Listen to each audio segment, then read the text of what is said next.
5 taon na ang lumilipas magmula ng parusahan ni Canole si Tandang Naryo at nang maisipan ni Canole na dalawin ang nasabing matanda, nagulat siya sa kanyang mga nasaksihan.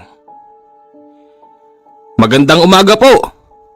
"Ah, Canole, ikaw pala. Kamusta? Mabuti naman at naalala mo kong dalawin." "Siyempre naman. Alam niyo, Tandang Naryo, lahat ng mga katulad mong nagbagong buhay, dinadalaw ko para na rin makasigurado kung talaga bang nagbago na kayo." "Kung ako lang tatanungin, sadyang ako'y nagbago na. Alam mo, masasabi ko sa aking sarili na ito pala ang pinakamasarap sa pakiramdam, ang pagbabagong buhay at pagtulong sa kapwa." "Ha? Ibig mong sabihin, tumutulong ka na rin sa tao?" "Oo naman. Tignan mo ang mga tao na yon." "Oo nga no. Saan sila pupunta?" "Dito sa akin." Bakit?" "Magandang umaga ho, Mang Naryo." "Magandang umaga, iha. Anong atin?" "Magpapatingin po sana ako. Yung anak ko po kasi, ang taas ng lagnat." Sige iha, pumasok ka lang sa loob." "Totoo ba to?" "Hindi nga. Yan ang nakalimutan kong sabihin sa'yo, na ako, magmula nung nagbago, nang gagamot na rin ako, Canole." "Talaga? Baka naman naniningil ka ha?" Hindi ako naniningil. Katulad ng palagi mong sinasabi." "Tama." "Magaling." "Gusto ko yan." Dito ay natunghayan ni Canole kung paano ang proseso ng panggagamot ni Tandang Naryo. Wala naman siyang maipintas dito dahil tama naman ang ginagawa niya. Pag-alis ng pasyente, tinanong ni Canole kay Tandang Naryo kung talaga bang hindi na siya gumagamit ng abilidad niya bilang isang aswang. Paano raw kaya kung nakatapat siya ng kapwa niya? "Sigurado? Kahit na makatapat ka ng kapwa mo, tiyak na malalaman nila yun. Na ikaw, bilang isang albularyo dito sa Leyte, meron ding naitatago." "Alam ko yon. Pero hanggat kaya kong pigilan ang aking sarili, hanggat kaya ko pang i-handle ang laban, hinding-hindi ako aamin at ipakikita ko sa kanya na siya'y nagkakamali sa kanyang akala." Ayos pala. O paano ka panalig? Magpapaalam na ako." Teka lang, saan ka pupunta?" "Meron kasi akong lakad eh. Importante din. Alam mo naman tayo, ipinanganak tayong ganito at hindi tayo pwedeng mapirmis sa iisang bahay." "Mag-iingat ka ha. Kung sakaling ano man ang mangyari, huwag kang mag-atubili. Magpadala ka sa akin ng mensahe. Maririnig ko yan." Sige." "Teka, sino tong batang to?" Apo ko yan." "Apo? Magandang umaga po, Mamang Nole." "Teka, ilang taong ka na, iho?" 11 po." 11? Tandang Naryo, kaninong anak to?" Ang totoo niyan, anak yan ng pamangkin ko. Alam mo naman na hindi ako nagkaanak. Kaya ayun, kinupkop ko na yung bata. Kaya ba, ang gustong mangyari ng ama ng batang yan, hawahan din siya ng mga nakasanayan nilang aktibidad. Siyempre ako bilang nagbago, naawa ko sa bata kaya't kinupkop ko. Alam mo ba, ang sobrang hirap na pinagdaanan ko bago ko makuha ang bata na yan." Sadya nga namang nakaka-proud. Hindi ko akalain na manghahawa ka pa pala ng kabutihan." "Oo naman." "Mamang Nole, aalis na po ba kayo?" Oo eh. Dito ka lang ah. Babantayin mo ang iyong lolo Naryo. Opo, Mamang Nole. Alam niyo po ba, yung mga kamag-anak namin, minsan nakikita kong umaaligid dito. Gusto ko silang lapitan eh. Pero sabi ni Lolo Naryo, wag daw po. Kasi masama po sila. Talagang masama sila, Apo. Hinding-hindi kita ibibigay sa kanila kahit na ano pang mangyari. Kasi masama ang impluensyang dating nila. Yun na nga po, Lolo, ang palagi kong iniisip. Tsaka kapag pumapasok po ako sa eskwelahan, minsan po yung mga kalahi natin, nakikita kong mga nagmamasid. At pagka merong pagkakataon gusto nilang lumapit sa akin. Ha? Talaga, Apo? Bakit ngayon mo lang sinabi? Kasi po, Lolo, natatakot po ako eh. Baka po sugurin nyo sila. Hindi. Hindi ko yun susugurin na po. Maliban lang kung sasaktan kanila. Hindi naman po ako sinaktan. Tsaka kagabi, Lolo Naryo, masarap na po yung pagkakatulog nyo habang umuulan. Narinig ko po si Gaban. Si Gaban? Opo, yung pinakapuno po natin. Ano? Nalaman na ni Gaban na nandirito tayo. Anong itsura ni Gaban? Malaking tao po siya na maitim. Tapos, habang papalayo po siya sa akin, nung nakasilip ako sa bintana, bigla po siyang naging magandang babae. Ano?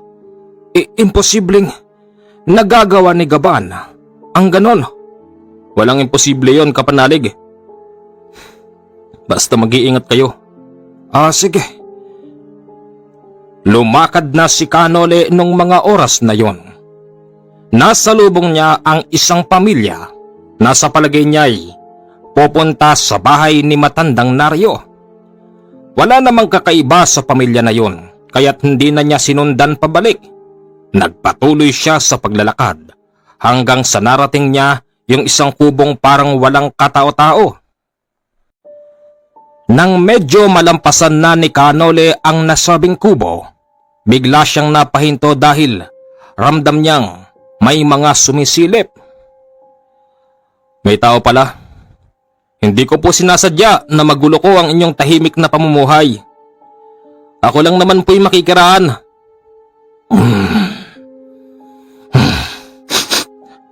Amoy albularyo! Wika nung isang lalaki at agaran itong lumapit sa kanya. Saan ka pupunta? Dayo! Makikiraan lang. Ang tanong ko, sagutin mo. Saan ka pupunta? Pupunta ako sa kaibigan kong Dato. Dato? Oo. Bakit? Wala. Umalis ka na. Gaban. Sino kaya yung taong yon? Hindi ko alam. Pero meron akong kakaibang nararamdaman sa kanya. Malalaman din natin yan. Dito napag-alaman ni Kanole na yun pala yung sinasabing si Gaban, ang puno ng kanilang lahi kung saan nagmula si matandang Naryo. Yung pala si Gaban.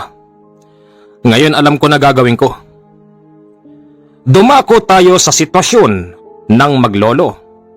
Kasalukuyang ginagamot ni Tandang Naryo ang pasyente nang biglang may matandang babaeng pumasok.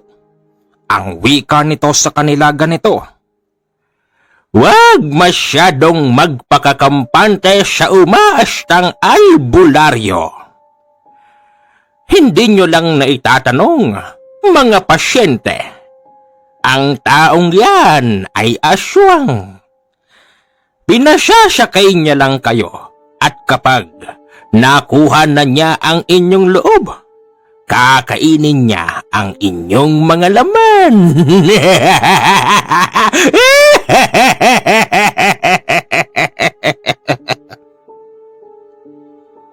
Baliw na matanda! Umalis ka sa aking tahanan! Aalis ako, pero may katotohanan ng sinasabi ko. Mag-iingat kayo sa kanya. dahil siya ay isang huwad na albularyo. Alis! Mang Naryo, sino ba'y matandang yun? Iha, hindi ko siya kilala. Mang Naryo, yung matandang yun, palagi ko ho siyang nakikita ron sa kabayanan. Lagi siyang namamalimos. Ano po bang meron sa matandang yun? Iho, wala akong ideya kung sino siya. Kilala niyo naman ako. Basta't wag na lang kayong maniniwala sa mga haka-haka ng mga tao. Opo, Mang Naryo. Sige po. Pag-alis ng mga pasyente, napaisip si matandang Naryo na hindi kaya't ito na ang simula ng pagbabalik ng kanyang mga kalahi.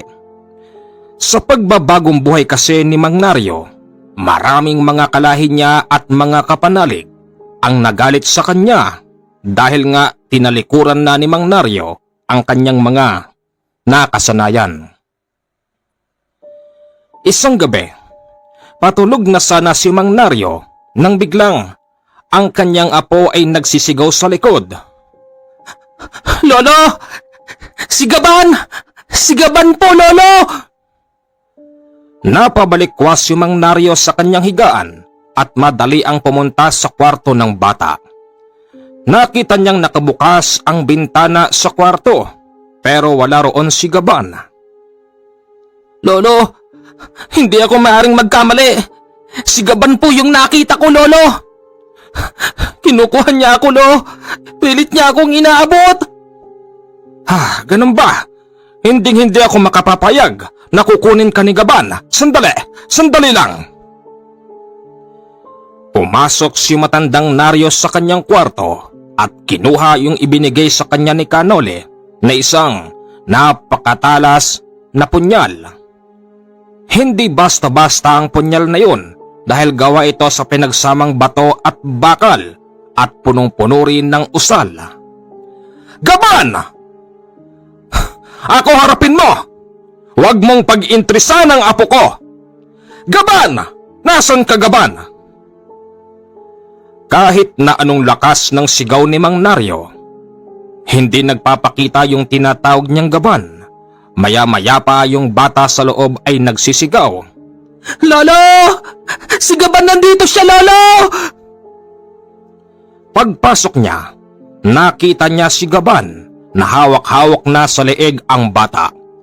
Pero mabilisan itong binitiwan ni Gaban nang makita siyang may hawak-hawak na kakaibang punyal.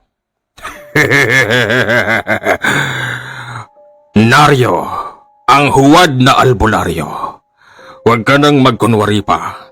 May araw ka din, babalik ka rin sa iyong nakasanayan. Hindi, Gaban. Halika rito, harapin mo ko. Ako'y nagbagong buhay na. Huwag niyong sirain ng maganda kong buhay. Humanda ka sa susunod na buwan.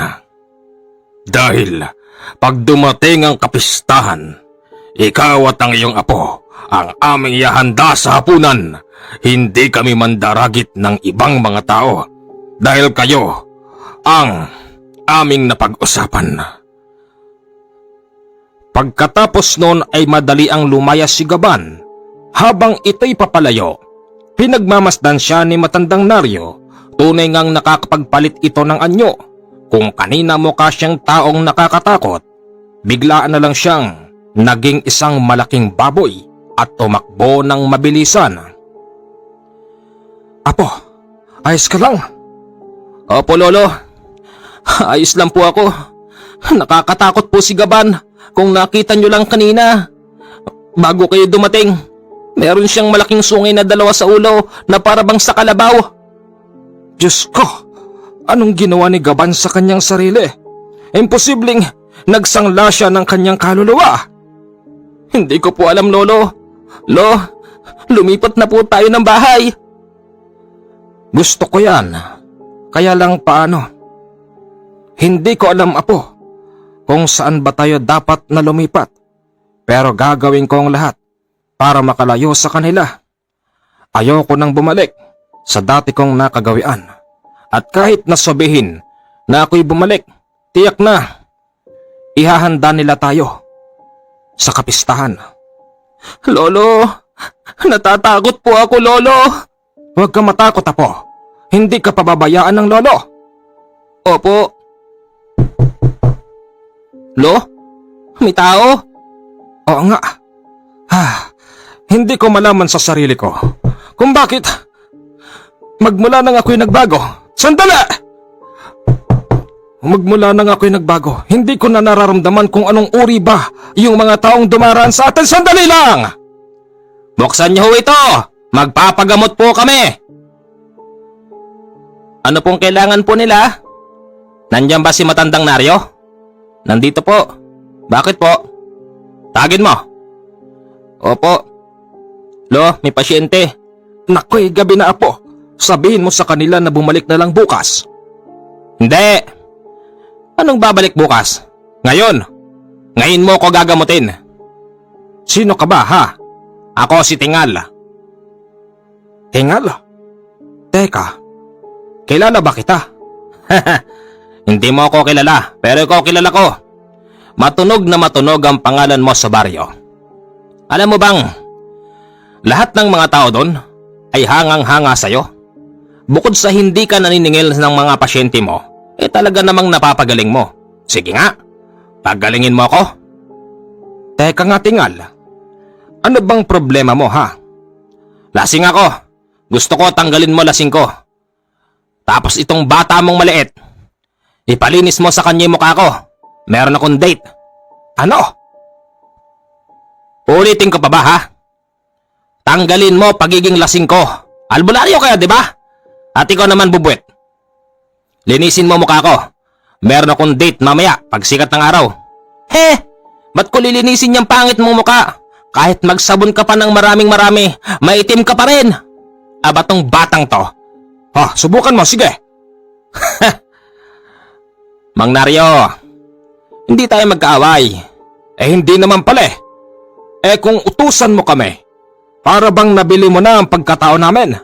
Mang Naryo, kalma ka lang. Makakala mo di ko alam kung sino ka, ha? Kaya nga, lahat ng gusto ko, gawin mo. Dahil kung hindi, mapapahiya ka sa baryo. Hoy, Tingal, kahit sabihin mo sa mga tao kung sino ba talaga ako, wala akong pakialam. Wala namang maniniwala sa'yo dahil hindi ganyan ang pagkakakilala sa akin ng mga tao sa baryo. Sige, sabi mo eh. Paglabas ni Tingal, bigla na lamang silang inulan ng napakaraming bato. Mabuti na lang at hindi namang kalakihan ng mga bato, kaya't hindi tumagos sa kanilang kubo. Buisit na Tingal na yan! Tingal! Huwag kang babalik dito! Lolo, napansin ko lang po, magmula nang dinalaw tayo rito ni Mang Noli. Bakit po ganon? Parang lapitin na po tayo ng mga masasamang tao. Napansin ko rin yun. Pero hindi ibig sabihin noon ay dapat nating sisihin si Kanole sa mga nangyayari.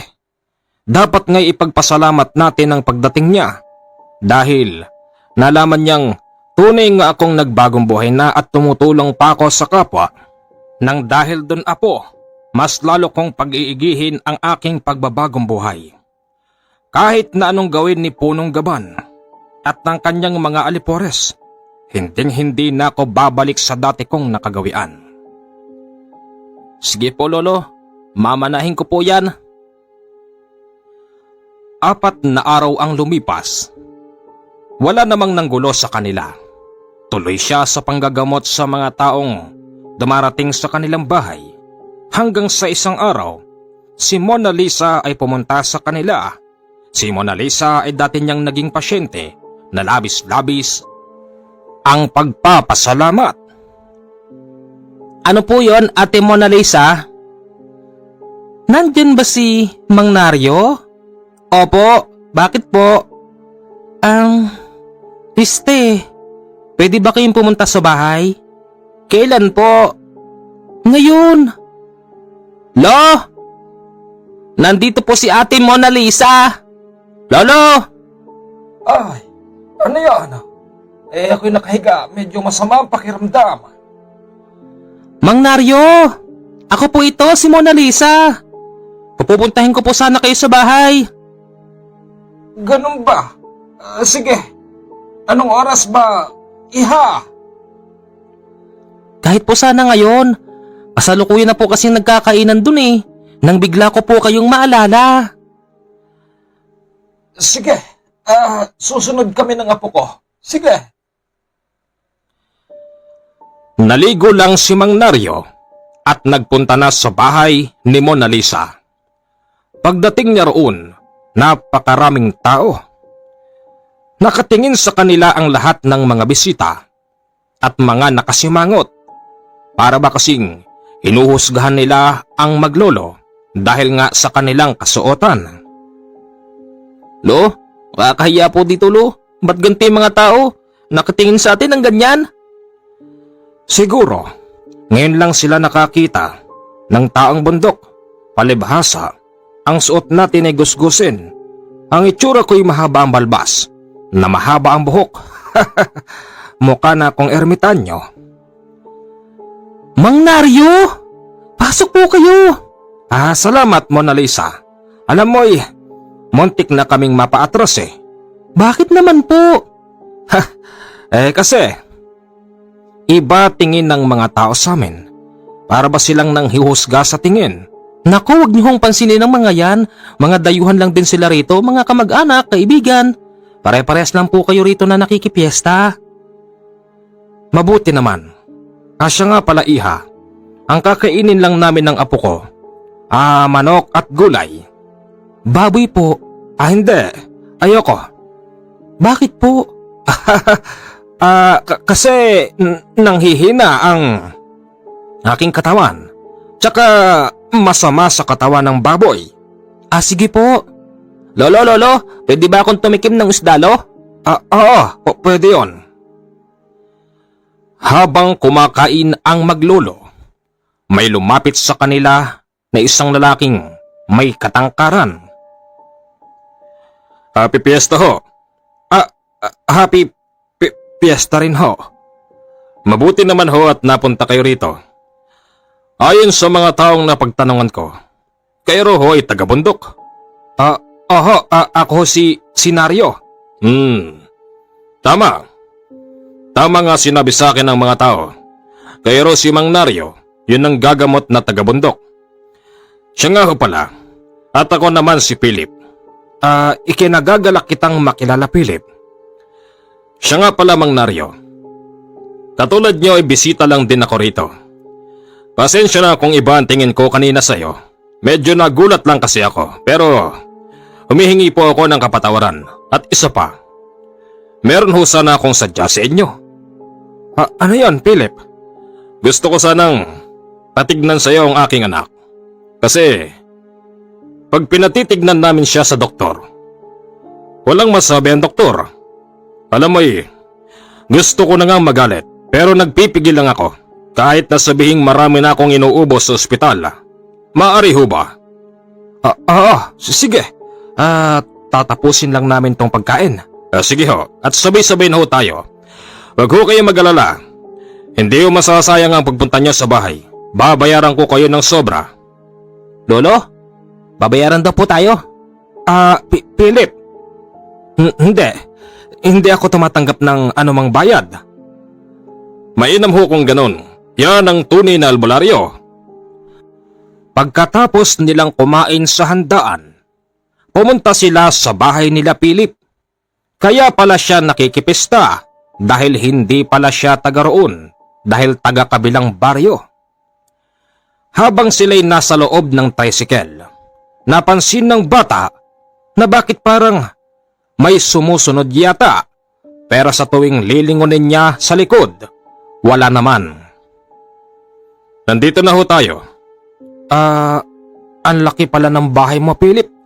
Hindi ba't nakakahiya namang tumungtong sa bahay mong maganda tapos ganito ang aming kasuotan? Alam niyo ho, Mang Naryo, maraming pumapasok dito sa bahay ko na maganda nga ang kasuotan pero mapanghusga naman. Mas gugustuhin ko nang papasukin sa aking bahay yung mga katulad niyong mukhang gusgusin pero malaki ang paggalang. Ang talinhaga mo magsalita, Philip. Gusto ko yan. Tara ho, pasok po kayo ng makita niyo ang aking bahay. Pagpasok nila sa loob, nakita nilang merong batang payat na halos ngiwi na rin ang muka. Lo? Kawawa naman yung bata, Lo. Kaya nga, Philip, ano bang sabi ng doktor? Ewan ko ba? Sa totoo lang, halos maubusan na ako ng pag-asa. Hindi ko na alam ang gagawin ko. Kaya nga't nagbabakasakali ako sa inyo. Sige, titignan ko. Nang hawakan ni Mang Naryo ang ulo ng bata, dito ay biglang pumasok sa kanyang isipan ang muka ng isang matandang babae na tumatawa habang may hawak-hawak na manika at kandila. Por Diyos por Santo!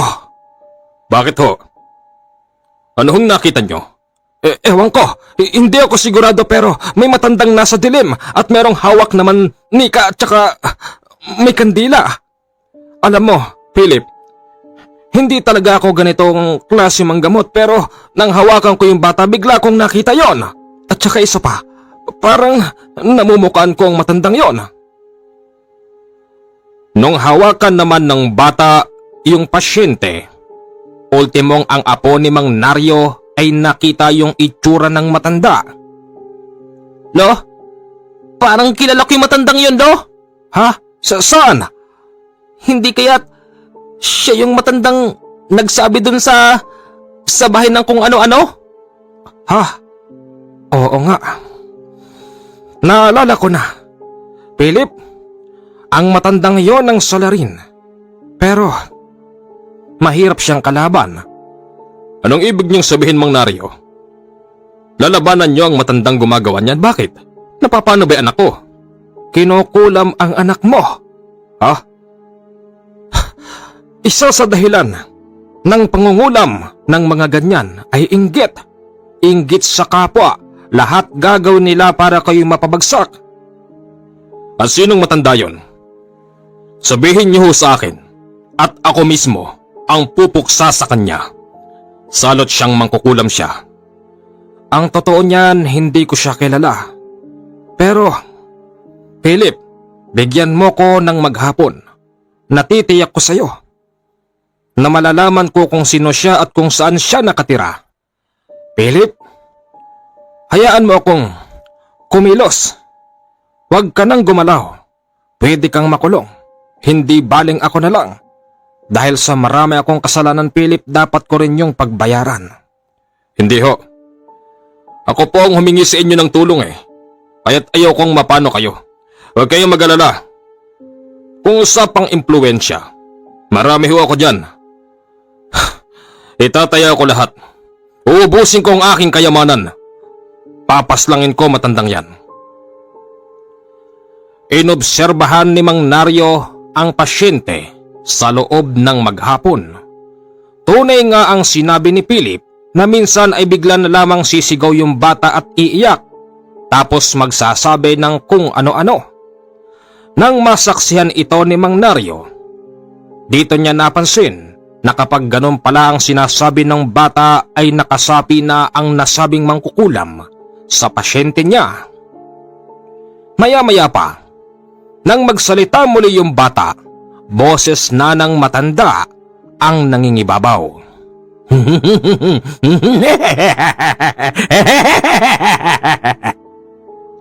Hindi ko lubos akalain na hanggang dito ba naman, Naryo, ay makakarating ka. Huwag mo nang takpan pa ang mukha mo. Alam ko ang kulay ng balahibo mo, Naryo. Ngayon sabihin mo sa akin, anong gagawin mo? Lalabanan mo ko? Isang huwad na albularyo? Albularyong aswang? Parehas lang tayo ng kulay ng dugo. Kulay itim. Kaya huwag kang magkunwari. Wala ka rin kayang gawin sa buhay. Hoy, ikaw matandang mangkukulam ka. Meron ba akong kasalanan sa'yo? Kami ng pamilya ko. Ba't mo ito ginagawa sa amin? Bakit? Naiinggit ka ba sa pamumuhay namin?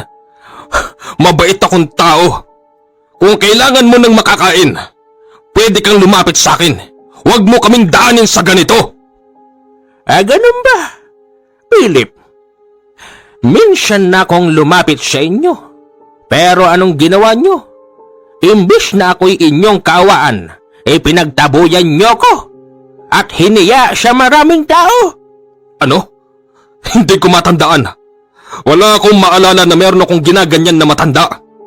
Mababa ang puso ko pagdating sa mga matatanda dahil meron akong nanay at meron din akong lola. Sino ka ba, ha? Isipin mong maigi, Philip.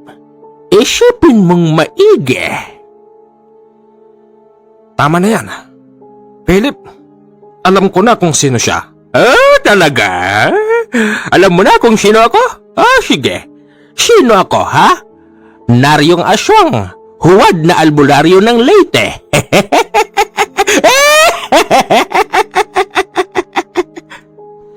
Dahil sa matinding galit ni Philip, napabunot siya ng baril sa kanyang bag. Pinigilan siya noon ni matandang Naryo, baka kasi maputokan niya ang kanyang anak. Salamat ho, Mang Naryo. Dahil naitatama niyo ang aking kamalian. Philip, huwag kang mag-alala. Pinapangako ko sa'yo, bukas na bukas, bago sumikat ang araw, patay na ang matandang yan. At paano mo gagawin yon?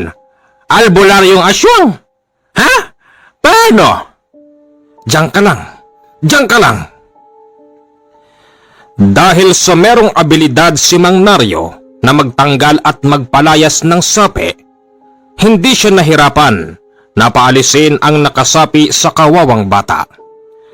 Kinausap niya si Philip na kung maaari ay dito lang muna ang kanyang apo dahil aasikasuhin niya ang problema. Pumayag naman si Philip sa kagustuhan ni Mang Naryo at ang batay naging feel at home naman sa bahay ni Philip. Lumakad si Mang Naryo sa gabing yon. Pilit niyang hinahanap ang tagong bahay ng mangkukulam hanggang sa hindi inaasahang pagkakataon nasa lubong niya si Gaban at si Tingal. Gaban! Ha! Hindi na pala natin kailangan pang pumunta sa bahay ni Naryo. Tignan mo ang pagkakataon. Heto siya sa ating harapan. Hoy matanda! Baka akala mo nakalimutan ka na ng ating lahi. Napakaswerte ng pagkakataon. Hindi na namin pang kailangan pang magpagod. Paraanin niyo ako. Hindi kayo ang sadya ko rito. Wala kaming pakialam kung saan ka pupunta. Ngayon, matandang Naryo, ipakita mo sa amin ang pagiging aswang mo. Hindi! Matagal ko nang tinalikuran ng ganyan. Ayoko nang balikan pa ang aking nakasanayan. Kung hindi mo yung gagawin, wala kang laban sa amin. Mabilis na dinamba ni Tingal at ni Gaban si Mang Naryo. Buti na lang talaga dahil nasa kanya pa rin ang punyal na ibinigay sa kanya ni Kanole, kaya't nang masugatan yung dalawa, nahirapan silang paghilumin ang kanilang mga sugat. At ang pakiramdam ni Gaban at ni Tingal para bang mas lalong nanunuot yung sakit sa buo nilang katawan.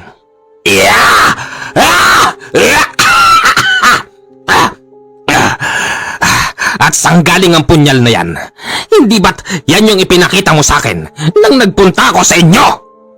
Ito ay galing sa aking kaibigang albularyo. Ibinigay niya ito sa akin para ipanglaban sa inyo. Mga salot kayong mga kalahi ko. Ayun naman pala. Ngayon alam na namin sa susunod. Tara na, Tingal. Pag-alis nung dalawa sa harapan ni Mang Naryo, nagpatuloy na siya sa paglalakad. Hindi naman pala kalayuan yung bahay ng mangkukulam. Kaya't pagtungtong niya sa nasasakupan ng mangkukulam, nakaramdam siya na parabang ang dami-daming boses, tapos may mga nakatingin sa kanya.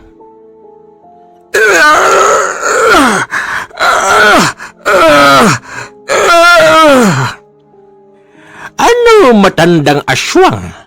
Ha? Pupunta ka rito sa aking teritoryo nang hindi ka handa. Para sabihin ko sa'yo, pagtungtong mo pa lang dito sa aking nasasakupan, ako'y handa na at ang aking mga tagapagbantay sa buong paligid.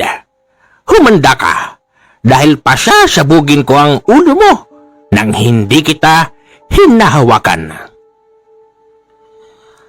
Habang umuungol si Mang Naryo, naramdaman niyang may lumabas na dugo sa kanyang tenga, sa bunganga, sa ilong, pati na rin sa mata.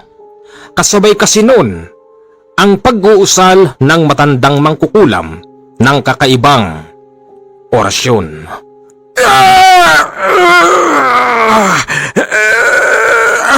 Tama na! Hindi ko na kaya! Nagsisisi ka na ba ngayon? At kung bakit ka nakailam sa problemang yun?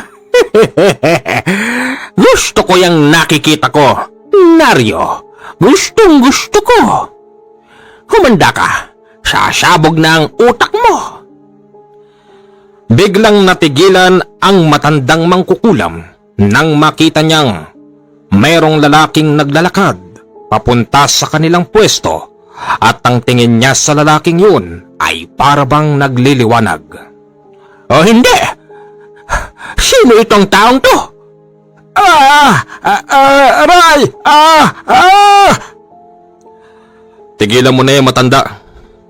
Kaya pala sa tuwing daraan ako dito, palagi kong nararamdaman na merong kakaiba. Sino ka ba? Ha? Ba't ka nakikialam? Lumayas ka na rito kung ayaw mong pasabugin ko rin ang utak mo. Hindi ako natatakot. Gawin mo ang gusto mo. Ako si Nolesto, kapanalig ni Tandang Naryo. Kanole! Huwag ka makialam! Bakit? Sa palagay mo kaya kitang pabayaan? Ganyan na sitwasyon mo. Kinakailangan mo nang humingi ng tulong. Sige! At ikaw matanda, ano bang problema, ha? Sino ka ba talaga? Imposibleng hindi ka maapektuhan ng mga pinakakawalan kong orasyon dito sa paligid at ang mga pinakakawalan din ng aking mga tagapagbantay. Sabihin na natin na hindi ako tinatalaban ng kung anumang pinakakawalan mong orasyon. Kasi, kung siya'y kaya mo, dahil parehas kayo, pues ibahin mo ko. Kayang-kaya kitang ibaon dito sa pag-aari mo at kasama yung mga pinagyayabang mong tagapagbantay. Habang sinasabi yun ni Kanole, nakita niyang sa likod ng malaking puno ay biglang merong sumilip. Meron pa itong hawak na tabako, kaya't ang buong paligid ay napuno ng usok. Pakialamero, humanda ka. Galit na ang mga bantay kong kapre sa paligid. Kasabay ng paglabas ng napakakapal na usok, yung pagdating ni Tingal at ni Gaban. Ha! Tignan mo, Gaban! Tignan mo! Mamamatay na si Mang Naryo!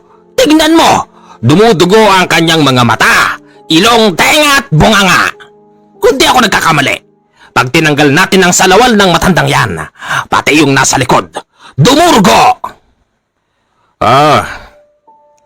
Kayo pala yung sinasabing si Gaban at si Tingal. Teka, ikaw yung albularyong dumaan sa aming nasasakupan. Huwag mo sabihin, magkakilala kayong dalawa. O tama ka. At ako rin ang siyang dahilan kung bakit matagal nang nagbago si Mang Naryo. Gaban, delikado tayo. Talagang delikado tayo sa taong yan. Oo. Saan kayo pupunta? Magsama-sama kayo. Pati ikaw matanda. Alam nyo, ako yung klase ng taong nagbibigay ng ikalawang pagkakataon sa mga katulad ninyo. Pero sa nakikita ko wala nang pagbabago pa sa inyo, kaya't nararapat lang na kayo'y tapusin. Bigla na lamang nagpulasan si Gaban at si Tingal hanggang sa naiwan na lang ang matandang mangkukulam. Pilit na inuutusan ng mangkukulam ang kanyang mga tagapagbantay na salakayin si Kanole, pero pati ang mga yon ay biglang nagsigsitago sa kani-kanilang tahanan. Ano bang nangyayari sa inyo? Bakit ayaw nyo kong sundan? Lumabas kayo dyan. Sugurin nyo ang taong to. Hindi nila ako kaya. Kaya sila nagtago. Alam mo ba? Yung mga tagapagbantay mo, meron din ako niyan. At higit pa sa mga tagapagbantay mo ang kanilang kakayanan. Kailanman tanda, hindi mananaig ang kasamaan sa kabutihan. Tatalunin ng liwanag ang kadiliman. Umuusal pa rin ang nasabing mangkukulam, pero maging kay Mang Naryo, wala na itong epekto. Hanggang sa nang makabawi si Mang Naryo, inundayan niya ng suntok sa muka ang mangkukulam. Aray ko! Bakit ba galit ka sa akin? Ikaw nga itong kusang pumasok sa kaguluhan. Hindi ka naman sangkot dito, Mang Naryo. Ngayon, alam mo kung tawaging Mang Naryo. Samantalang, kanina, masyado mo kong hinuhusgahan. Masama bang magbagong buhay? Sandali, Mang Naryo. Ano yon? Kanole? Saan nga bahay nito? Doon! Sa likod ng malaking puno. Ang bahay niya ay nasa ilalim ng punong yan. Nariyan ang pinto. Sige. Teka, anong gagawin mo? Ika, saan ka pupunta? Huwag kang papasok sa aking tahanan. At bakit hindi? Karapatan kong gawin yun. Karapatan kong tapusin ka. Sa pagpasok ko sa bahay mo, sisiguraduhin ko sa iyo na lahat ng merong ka ay mawawala. Wag! Huwag kang papasok dyan! Wag! Huwag kang papasok dyan! Pagpasok ni Kanole sa loob ng bahay ng matanda, ramdam na ramdam nito yung kanyang panghihina. Kahit na walang ginagawa si Mang Naryo, bigla na lamang napaluhod sa lupa ang matandang mangkukulam. Anong ginawa niyo? Matagal kong pinaghirapan na makamit ang gantong klase ng husay sa larangan ng lihim na karunungan. Bakit niyo tatanggalin ang aking mga pinag-ipunan? Hoy, hindi kita inaano. Si Kanole ang gumawa nun. Matandang mangkukulam, ito pala'y karugtong ng iyong buhay. Puso. Ano to? Puso ng engkanto? Akin na yan! Ibalik mo yan sa akin! Importante sa akin yan! Hindi. Sa sobrang sama mo, pati puso ng engkanto kinuha mo. Ano to? Dagdag lakas? Dagdag buhay? Dagdag kaalaman? Akin na yan! Parang awa mo na! Hindi. Babasagin ko to. Wag! Wag! Kahit na napapaluhod na ang matandang mangkukulam sa pagmamakaawa, hindi pa rin ibinigay ni Kanole yung hawak-hawak niyang bote nang merong langis at merong puso sa loob na kumikibot-kibot pa. Maya-maya pa, binuksan ni Kanole yung garapon. Puso nga ito! Puso ng mga engkanto. Akin na yan! Ibalik mo yan sa akin! Hindi. Pasensyahan tayo. Nagkamali nga lang si Kanole dahil nang durugin niya sa kanyang kamay ang pusong nasa bote, kasabay nun ang pagkamatay ng matandang mangkukulam. Ano? Ibig sabihin, ito nga ang karugtong na buhay niya?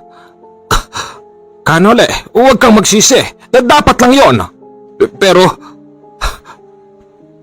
ayaw na ayaw kasi ni Kanole na siya'y nagkakamali pagdating sa ganung bagay. Ganun pa man, wala na siyang magagawa. Pinasok nila yung loob ng bahay ng matanda at dito nila nakita ang nagkalat na mga letrato at pangalan. Sinunog nila ang buong bahay, kasabay nun ang pagkasunog ng malaking puno kung saan nakalagay ang pintuan ng bahay. Isinama ni Mang Naryo si Kanole sa bahay nila Philip. Laking gulat nila dahil yung batang pasyente ay nakatayo na at kumakain ng lugaw. Lolo, Magaling na po yung pasyente. Ano pong ginawa po ninyo? Uy, si Mang Noli yun ah.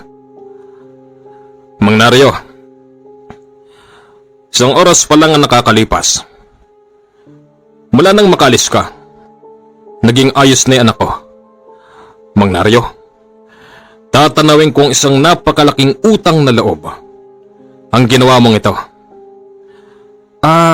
Philip, siya nga pala si Canole, isang albularyo rin. Sa hindi inaasahang pagkakataon, nagkita kami sa lugar kung saan haharapin ko na sana yung matandang mangkukulam. Ganun ho ba? Ikinagagalak ko ho kayong makilala, Mang Nole. Salamat po. Kamusta yung bata? Ayos na siya. Magaling na siya. Maraming salamat ho sa tulong. Siya nga pala. Eto, tanggapin niyo ito. Ano yan? Kaunting tulong. Nako, hindi ko ho yan matatanggap. Sige na ho, Mang Naryo. Hindi po talaga. Tama po siya. Hindi po kami tumatanggap ng anumang pera ng kapalit ng pagtulong namin. Ang sarap sa pakiramdam, no, Mang Naryo? Tama. Napakasarap sa pakiramdam. Canole, buhay pa si Gaban at si Tingal. Huwag ka mag-alala. Nandito pa rin naman ako eh. At saka isa pa, tapos na kaming mag-usap ng kaibigan kong Dato. Dato?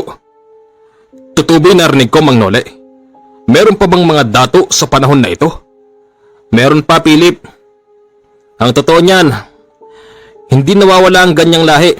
Maaring nakakalimutan, pero yung lahi, nariyan pa rin. Talaga? Ibang klase. Hindi ako makapaniwala. Kasi sa kwento lang ito ng mga ninuno ko. Teka nga, paano nyo nakilala ang mga dato? Tsaka, kung titignan ka, tapos ako, di hamak ang tanda ko sa'yo. Sa itsura. Philip, sabihin na nating mas matanda ako sa'yo. Talaga? Paano? Paano nangyari yun? Philip, ang isang tanyag na albularyo na isang inborn ay hindi basta-basta tumatanda. Sige na, Philip. Kailangan na naming umalis. Teka sandali ho. Ano bang pwede kong gawin? Para kahit paano makapagbalik ng pasasalamat sa inyo. Ano? Makapagbalik ng pasasalamat? Oho. Canole, paano ba ito? Philip, hindi kami magsasabi ng kung ano. Bahala ka na kung anong gagawin mo, basta tandaan mo. Hindi kami tatanggap ng salapi bilang pasasalamat. Sige, ako na hong bahala. Makalipas ang isang linggo, kinagulat ng maglolo dahil dumating si Philip, nasakay ng isang sasakyan at nagbaba ng napakaraming kung ano-ano. Ito na ho, ang aking pasasalamat. Alam kong hindi kayo tumatanggap ng salapi. At alam ko rin naman po na itong binigay ko ay hindi nyo sosolohin. Dahil sa napansin ko, marami palang mga katutubong nakatira dito. Tama. Ipamamahagi ko yan sa mga katutubo. Salamat, Philip. Salamat. Lumipas pang muli ang isang araw, tumagsana naman ang pasyente.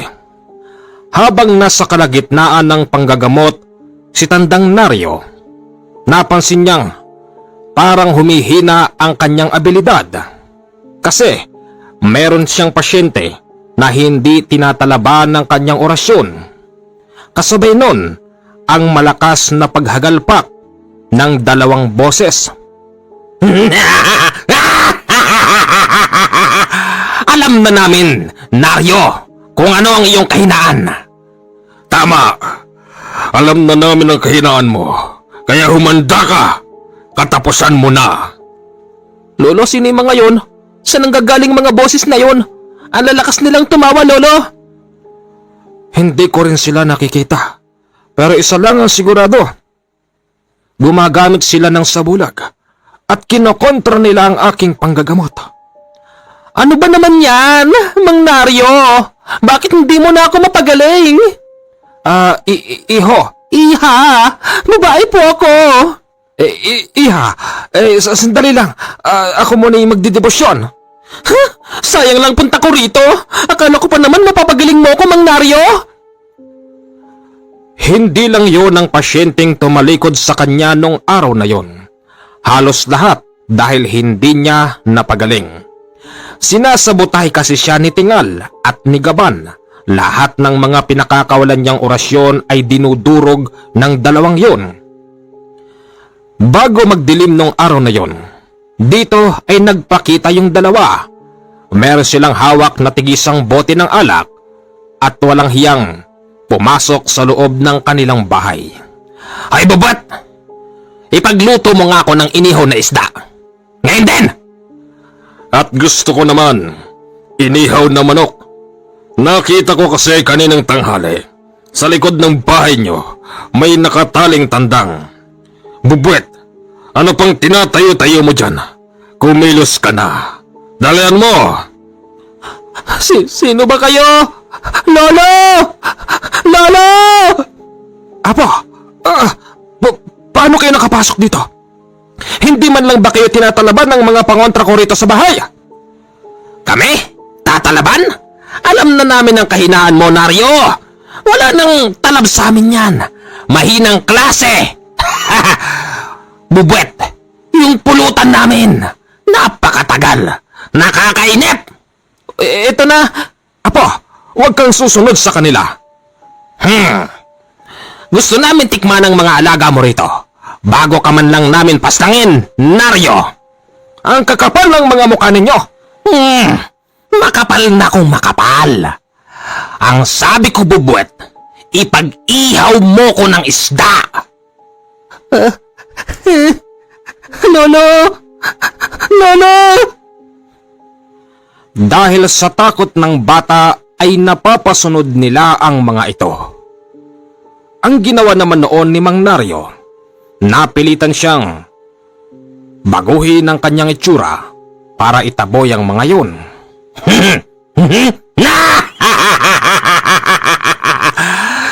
Akala ko ba, Mang Naryo, ayaw mo nang bumalik sa dati mong nakagawian? Ano tong nakikita namin ni Gaban? Totoo ba ang lahat ng mga ito? Pinipilit niyo ako! Habang sinasabi yon ni Mang Naryo, hawak-hawak nito ang punyal na ibinigay sa kanya. Hoy, Naryo, alam mo ba'y ginagawa mo, ha? Itsurang aswang ka na ngayon. Tapos hawak-hawak mo ang punyal na ibinigay ng noli na yon? Baka ikaw ang tamaan yan. Baka ikaw. Hindi! Sinugod ni Mang Naryo ang dalawa at madalian naman silang nagtatakbo sa labas. Sa pagkakataon na yon, ginamit ng dalawa ang pagkakataon para yung bata ay kanilang kunin sa likod. Nawala yung bata. Saan siya napunta, Tingal? Ewan ko! Di ko alam! Ang hindi nila alam, yung bata ay nasa loob ng kwarto habang hawak-hawak siya ni Kanole. Dito ka lang, iho. Huwag kang lalabas, ha? Opo, Mang Nole. Yang hawak mong manok, huwag mong pakakaulan. Pupulutanin niya ng dalawa na yun. Opo, Mang Nole. Paglabas ni Kanole sa labas, nakita nilang pinagtutulungan ng dalawa si Mang Naryo. Si Tingal ay hawak-hawak yung magkabilang kamay ni Mang Naryo, habang si Gaban, hawak-hawak nito sa liig ang matanda. Masyado mo kaming pinahihirapan na. Tatapusin ka na namin.